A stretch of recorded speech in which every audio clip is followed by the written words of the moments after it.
রক্ত মাংস জল করিয়া সুখ বিলাইছি তারে, এত কষ্টের টাকা পয়সা লইয়া গেল হুরে।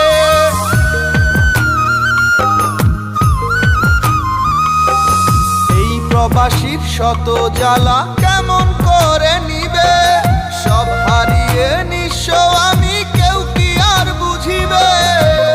আদরের বউ আমার পরকীয়ায় খরচ